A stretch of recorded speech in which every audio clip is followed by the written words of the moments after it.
আমাদের অনন্য স্টোরি সকল প্রকার পার্ট গল্প দেখতে আমাদের চ্যানেলটি সাবস্ক্রাইব করে পাশে থাকা বেল আইকনটিতে ক্লিক করে অল নোটিফিকেশন অন করে দিন। শালা অশিক্ষিত। ওই মেয়ে কি বললে? তুমি অশিক্ষিত কাকে বলছো? তুমি জানো আমার ছেলে ইংরেজিতে অনার্স কমপ্লিট করেছে, এখন ঢাকাতেও ইংরেজিতে মাস্টার্স করতেছে। মায়ের কথা শুনে সবাই অবাক হয়ে আমার দিকে তাকালো। তারপর মা চলে গেল। আমি চোরের মতো হয়ে গেলাম। ব্যস্ততা দেখিয়ে আমিও বাইরে চলে আসলাম। একটু পর প্রেমা ওর আব্বু আম্মু ডাইনিং রুমে আসলো। সবাই খেতে বসলো। প্রেমা আর আমি পাশাপাশি বসছি। প্রেমা খাওয়ার মাঝে মাঝে আমার দিকে তাকালো। আম্মু খুব আদর করে সবাইকে খাইয়ে দিলেন। খাওয়া দাওয়া শেষে আমি দিনুল আর মামুনকে বিদায় দিতে বাইরে গেলাম। ওদের সাথে বাইরে কিছুক্ষণ আড্ডা দিয়ে বাসায় আসলাম। ততক্ষণে সবাই বসে বসে টিভি দেখতেছে আর গল্প করতেছে। প্রেমা আব্বু আম্মু শুধু আমার কথাই বলতেছে, আর এইদিকে প্রেমা বসে বসে জ্বলতেছে। আমি যাওয়ার পর আমিও মায়ের পাশে গিয়ে বসলাম।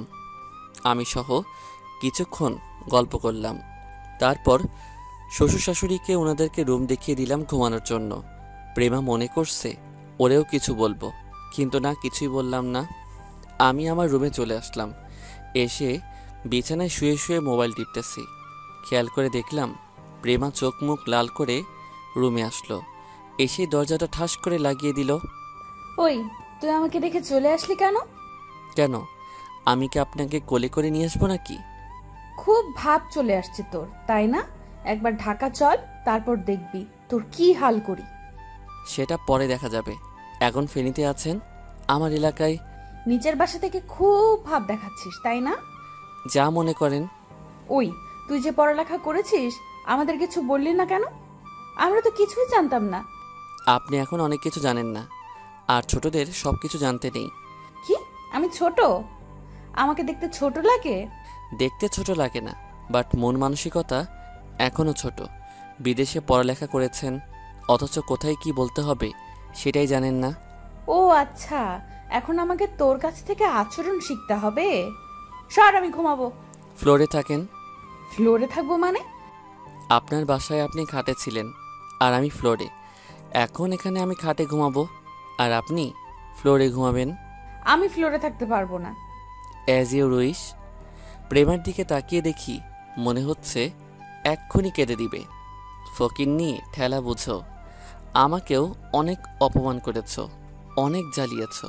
প্রেমা বালিশ আর কাঁথা নিয়ে ফ্লোরে ঘুমাতে যাবে এমন সময়, দাঁড়ান, ছোট লোক হতে পারি, কিন্তু মেয়েদের কিভাবে সম্মান করতে হয় সেটা আমার ভালো করে জানা আছে।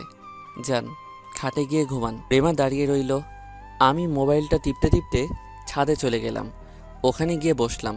কিছুক্ষণ সেখানে থেকে নিচে আসলাম। এসে দেখি প্রেমা ঘুমিয়ে আছে। ঘুমন্ত মুখের দিকে তাকিয়ে রইলাম। ইচ্ছে করছে একটু আদর করি।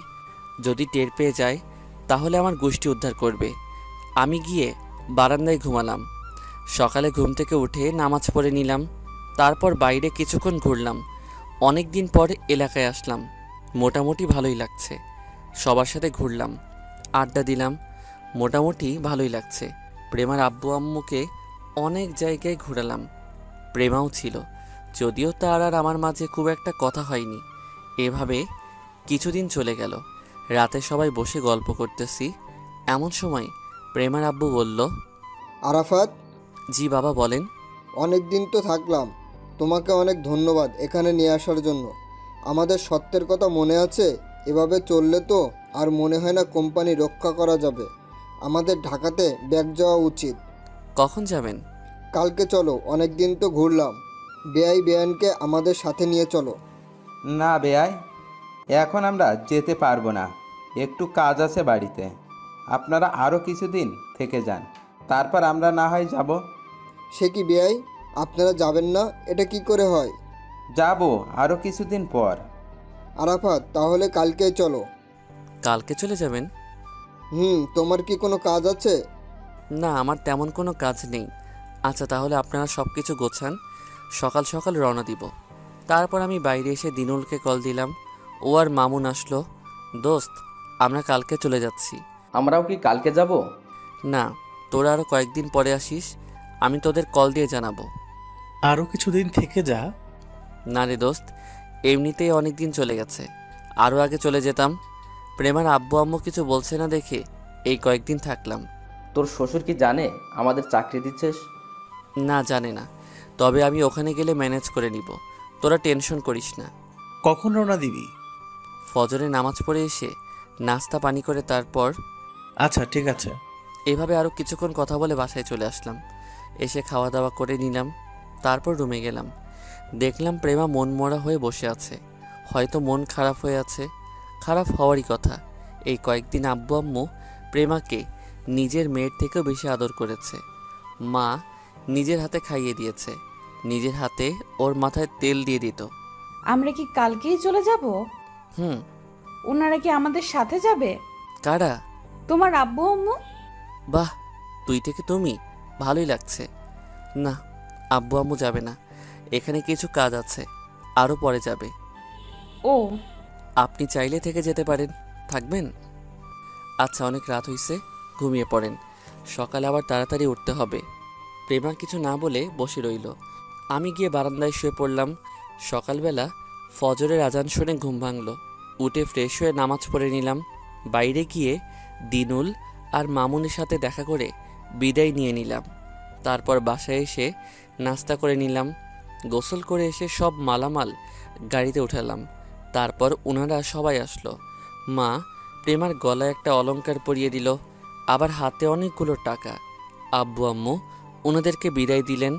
প্রেমা আম্মুকে সালাম করতে যাবে, এমন সময় মা ওর হাত ধরে বুকে জড়িয়ে নেয়। আমাকে বলে, আরাফাত শোন, বলো। আমার মেয়েকে দেখে রাখবি, যদি শুনি তুই ওর সাথে কোনো খারাপ কিছু করেছিস তাহলে দেখবি আমি তোর কি করি। প্রেমাও আম্মুকে জড়িয়ে ধরে আছে। তারপর আমি আম্মুকে সালাম করলাম, বাবার সাথে কোলাকুলি করে গাড়ি স্টার্ট দিলাম।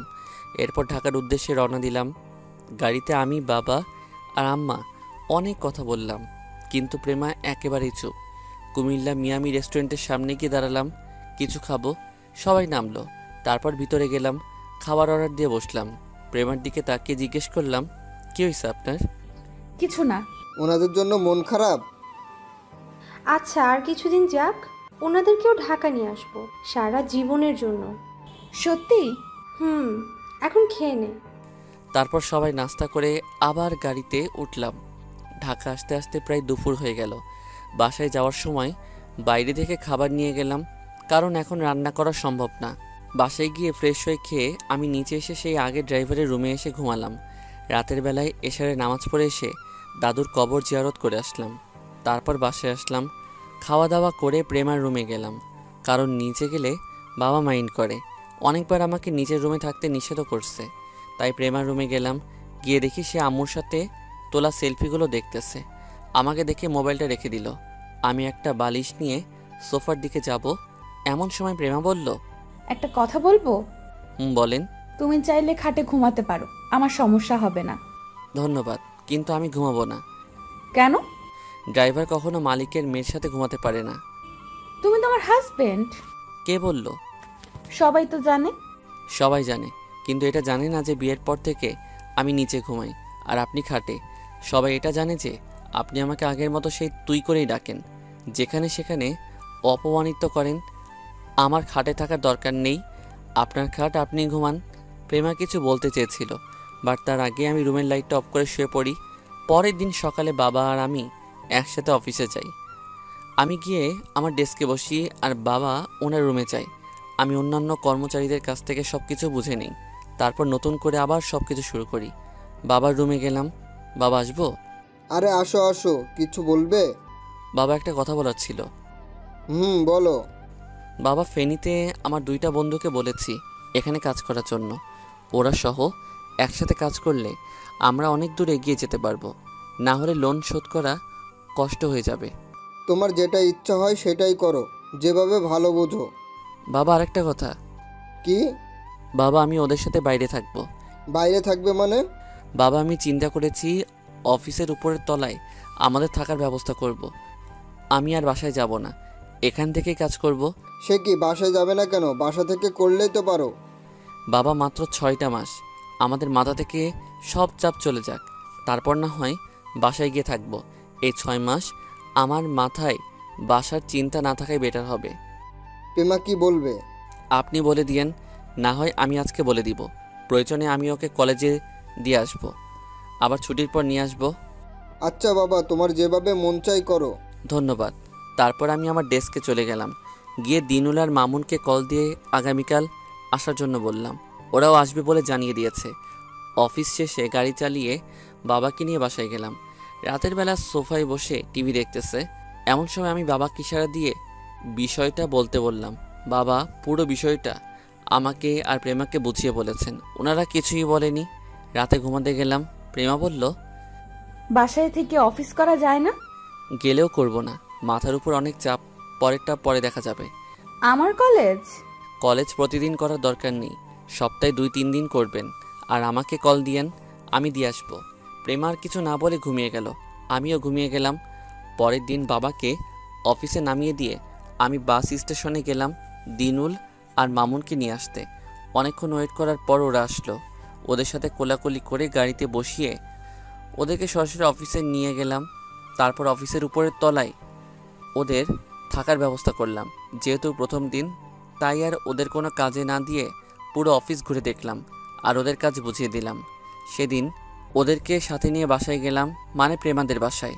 ওরা তো বাসা দেখে হা করে তাকিয়ে আছে। গিয়ে আম্মু আর প্রেমার সাথে দ্বিতীয়বারের মতো পরিচয় করিয়ে দিলাম। তারপর একসাথে দুপুরে খাবার খেয়ে ওদেরকে নিয়ে বাজারে গেলাম, কিছু জিনিস কিনলাম। এরপর ওদেরকে নিয়ে আবার অফিসে গেলাম।